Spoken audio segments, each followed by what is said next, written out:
gente vai lendo. Tô tentando abrir. Ah, abriu aqui, ó. Vamos ver quem é o tradutor.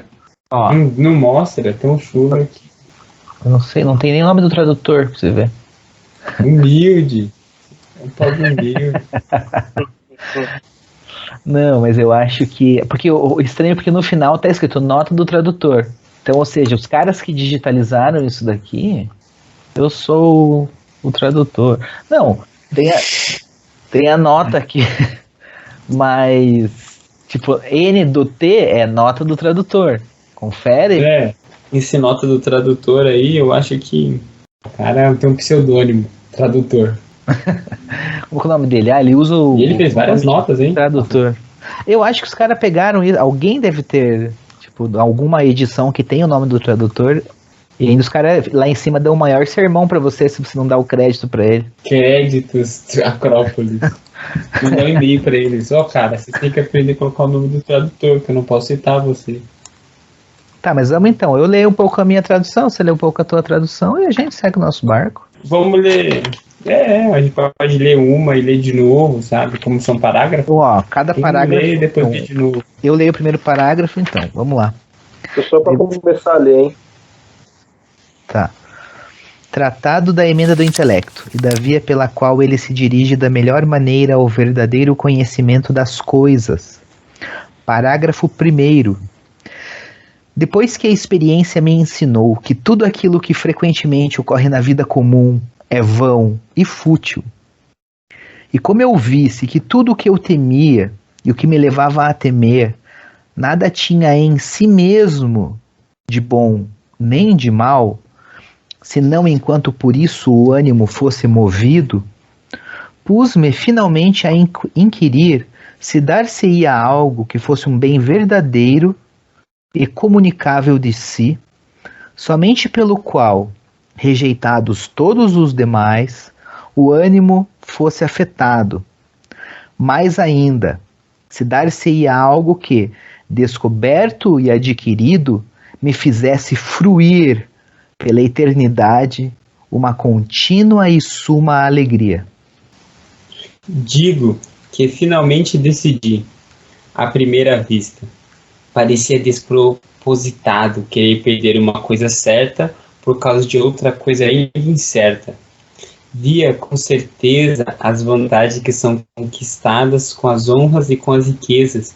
Deveria me abster de procurá-las se quisesse me aplicar seriamente a essa outra e nova empresa. Percebia muito bem que se a felicidade suprema nelas estivesse contida, eu deveria ficar privado dela.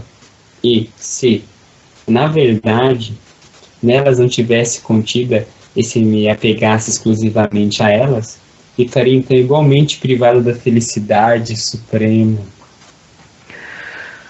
Revolvida, pois, no ânimo, se porventura seria possível chegar ao novo instituto, ou ao menos a certeza quanto a ele, ainda que sem mudar a ordem e o comum instituto de minha vida, o que muitas vezes tentei frustradamente.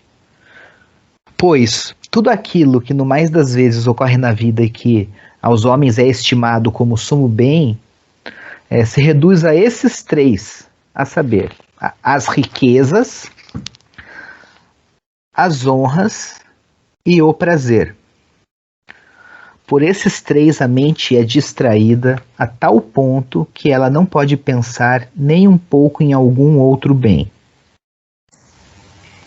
Fazer uma nota aí, abrir um parênteses. No meu está prazer sensual.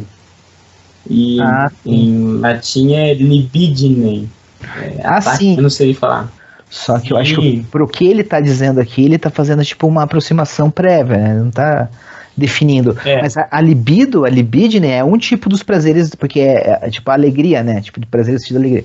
Que é a libidine e tem a hilaritas, se eu não me engano. Enfim.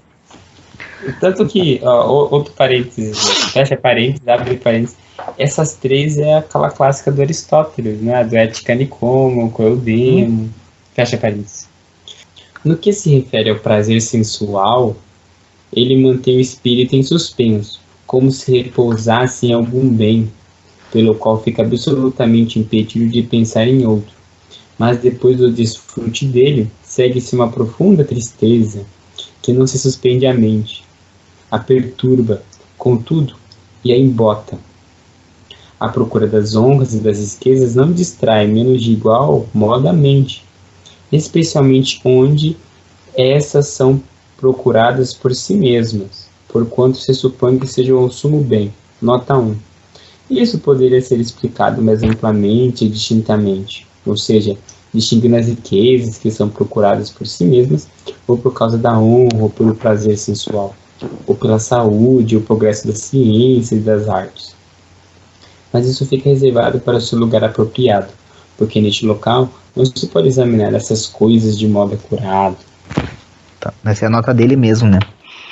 Em verdade, porém, a mente é ainda muito mais distraída pela honra, pois sempre se supõe que há um bem por si, tal como um fim último a que tudo se dirige.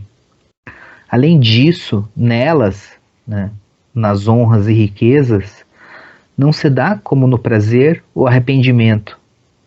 Mas quanto mais possuímos de uma das duas, tanto mais aumenta a alegria e, consequentemente, mais e mais somos incitados a aumentá-las. Entretanto, se em algum caso nos frustrássemos nessa esperança, então uma suma tristeza se origina. Por fim, a honra tem um grande impedimento, pelo fato de que, para consegui-la, é necessário que a vida seja dirigida conforme a compreensão dos homens, a saber, fugindo do que vulgarmente os homens fogem e buscando o que vulgarmente buscam. Como eu via que todas essas coisas impediam de tal forma de me entregar a qualquer novo projeto, mas ainda, elas eram de tal modo opostas que era necessário renunciar a uma ou a outra, que me vi obrigado a questionar o que me seria mais útil. Com efeito, como já disse, parecia-me querer perder um bem certo pelo incerto, mas, depois de ter refletido nada mais que um pouco a respeito disso, descobri primeiro que se renunciando a esses bens, me empenhasse a esse novo projeto. Deixaria um bem incerto por sua natureza, como se pode claramente concluir pelo que foi dito, por outro bem incerto. Não quanto à sua natureza, pois eu procurava um bem estável, mas somente quanto à possibilidade de consegui-lo. Contudo, por uma assídua meditação, cheguei assim a ver que, então, desde que pudesse deliberar profundamente, eu deixaria males certos por um bem certo. Via-me, pois, às voltas, com um sumo perigo e coagido a buscar um remédio, ainda que incerto, com máximas forças, tal qual um doente sofrendo de doença letal, que, quando prevê morte certa, caso não seja administrado um remédio, é coagido a buscá-lo, ainda que incerto, com máximas forças, já que nele situa-se toda a sua esperança. Todas as coisas, porém, que o vulgo segue, não somente não conferem remédio algum para a conservação de nosso ser, mas também a impedem, e frequentemente são causa da morte daqueles que as possuem, e, por assim dizer, sempre causa da morte daqueles que por elas são possuídos. B. Aí a nota dele, né? Essas coisas hão de ser demonstradas mais acuradamente. Com efeito, são muito numerosos os exemplos daqueles que, por causa de suas riquezas, sofreram perseguições até a morte, e também daqueles que, para adquirir bens, se expuseram a tantos perigos que finalmente tiveram de pagar com a vida sua estultícia. Sua estupidez. Estulto, né? Estultícia é a qualidade, tipo a qualidade do estúpido. Estuto. Não é estúpido, é estulto. Estulto. Eu vou pesquisar aqui, ó, que não apresenta um bom discernimento, insensato, estúpido, nécio. Então, um dia, cara, eu vi num texto uma dessas palavras e fui pesquisar, e nisso eu entrei num loop de perceber o quantas palavras de sinônimo para estúpido existem. Tipo, estulto, nécio, tipo, só coisas que as pessoas que não sabem, né? Tipo, é muito, cara. Tipo, nécio também é um, mas é estultícia, né? Falta de discernimento. Enfim, segue o barco. Não menos numerosos são os exemplos daquele que, para conseguir ou defender uma honra, sofreram cruelmente. Inumeráveis, finalmente, são os exemplos daqueles que, por excesso de sensualidade, apressaram a própria morte. Para mim diz aqui, por desmedido prazer, aceleraram para si mesmos a morte. Desmedido prazer sensual. A gente sabe que quer dizer a mesma coisa, tipo, a gente sabe o que ele tá falando, né? Beber demais, comer demais, transar demais, gastar de, sei lá, qualquer tipo de prazer. Excesso de concupiscência. Concupiscência. Que ele tá falando assim, tem 3 coisas que movem as pessoas a buscar as coisas da vida.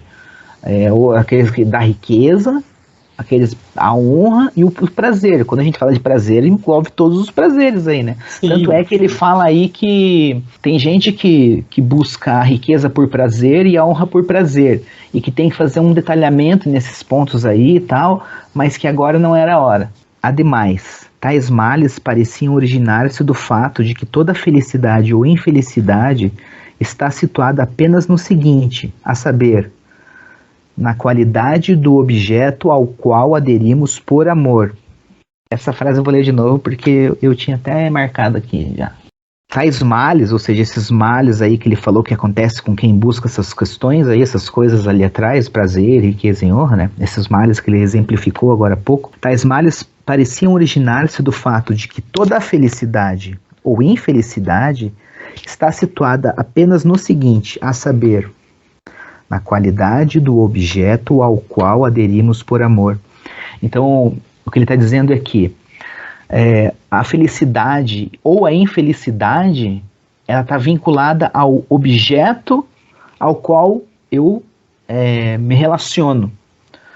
Mas não é qualquer tipo de relação. É o objeto que eu me relaciono por amor. Ou seja, deixa eu ver até... Felicitas. Sim. Amor. Mas é que o amor no sentido de um desejo... desse desejo... Você ama a riqueza?